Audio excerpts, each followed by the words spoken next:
gostaria de expor algumas das suas participações recentes aqui no WW e o que você tinha a dizer naquela ocasião a respeito principalmente do indiciamento do ex-presidente Jair Bolsonaro. Vamos ver o que você disse a nós?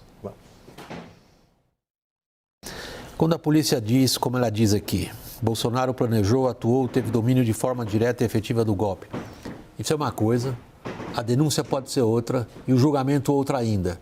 Porém, na sua experiência de criminalista, aquilo que o relatório traz à tona sustenta uma afirmação como essa?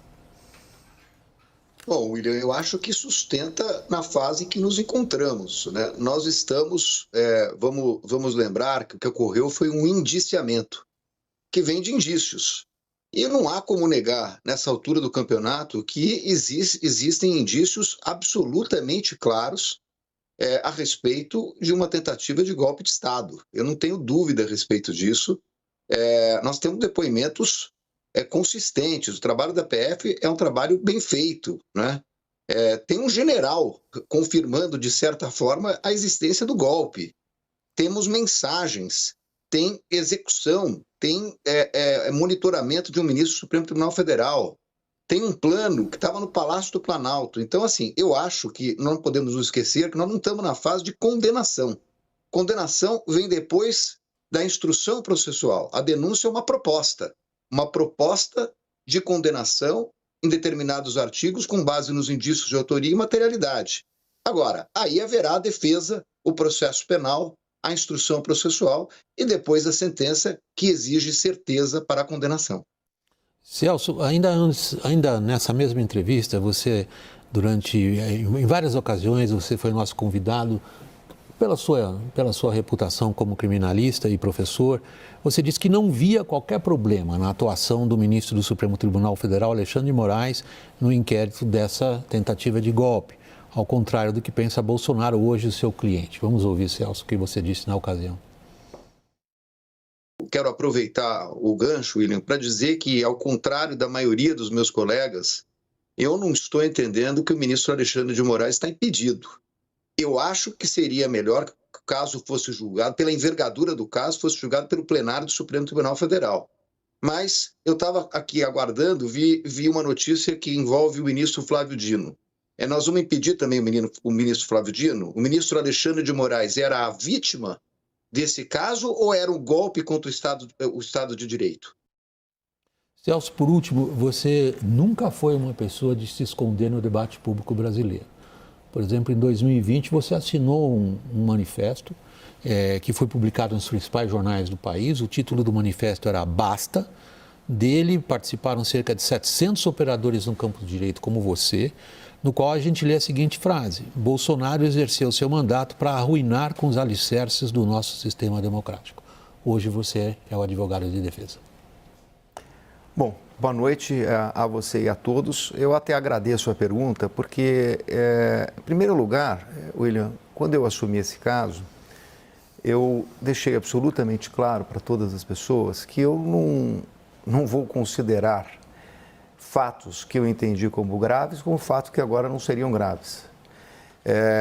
Então, todas as manifestações que eu fiz a respeito do caso, eu fiz com base naquilo que estava disponível e continuo achando grave vários fatos que aconteceram, como, por exemplo, a questão que envolve diretamente o ministro Alexandre de Moraes. Ocorre que hoje eu estou numa outra condição de quem leu o processo. Então, eu me sinto, ao contrário do que estão tentando colocar em algumas partes da mídia, eu me sinto extremamente à vontade, porque hoje eu vi o processo, hoje eu li o processo e hoje eu verifiquei que não há um envolvimento do presidente Jair Bolsonaro nas questões que estão apontadas pela PF. Vi mais, analisando os autos, que o sistema de perguntas feitos pela Polícia Federal é um sistema absolutamente inaceitável. Não houve um depoimento na Polícia Federal de nenhuma forma que o que aconteceu? Narre o que aconteceu na quadra. A testemunha narra aquilo que viu, aquilo que ouviu, aquilo que percebeu, aquilo que presenciou. Não. O senhor confirma isso, sim ou não? respostas binárias. Depois de 4 sims ou 3 nãos, aí vem uma interpretação, aí sim deixa uma pessoa falar, depois que ela está comprometida com as respostas. Então, na verdade, eu me sinto muito à vontade, porque não há uma participação do presidente Bolsonaro, porque eu continuo entendendo da mesma forma, e o Supremo também entendeu que não há um impedimento do ministro Alexandre de Moraes. Agora, eu entendo que existem seríssimos problemas nesse inquérito, que vão desde da sua origem no inquérito das vacinas, até a questão da forma de perguntas e principalmente da questão de uma delação que eu também disse aqui, embora hoje não tenha sido colocado, que é uma delação absolutamente inaceitável. Então, isso eu também não mudei. Uma delação do CID. Sem dúvida, uma delação cujo delator questiona a espontaneidade. E eu quero dizer, William, porque você sempre lembrou disso, eu não sou contra a delação. Nunca fui contra a delação.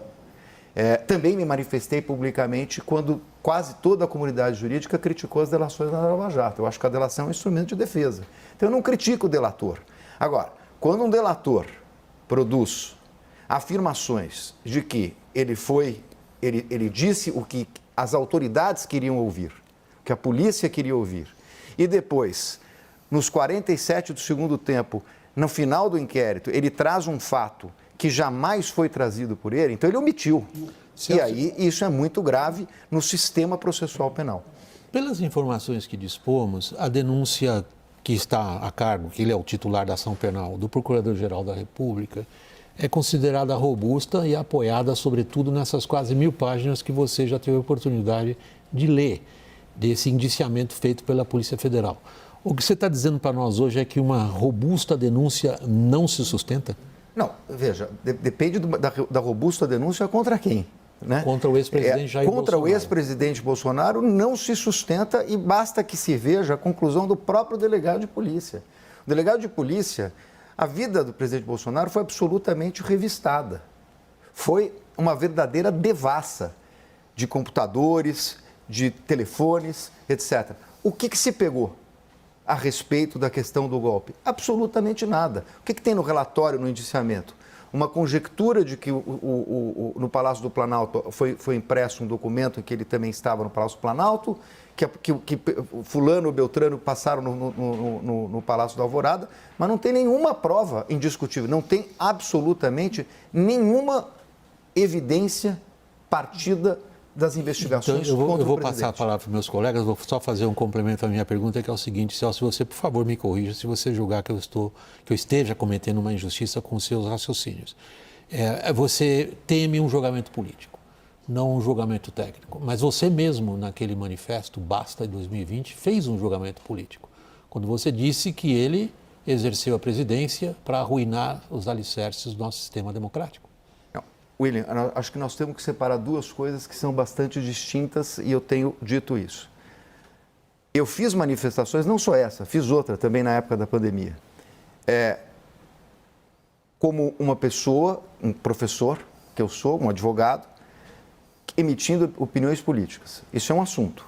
Outra coisa completamente diferente é a análise que se faz a respeito de um inquérito que eu fiz e que também mantenho na parte da gravidade, porque isso eu não escondi de ninguém, muito menos o presidente quando assumiu o caso. Mas o que eu estou tratando agora como advogado é a questão de um inquérito, como ele foi construído e quais as provas que existem nesse inquérito. É isso que eu estou colocando.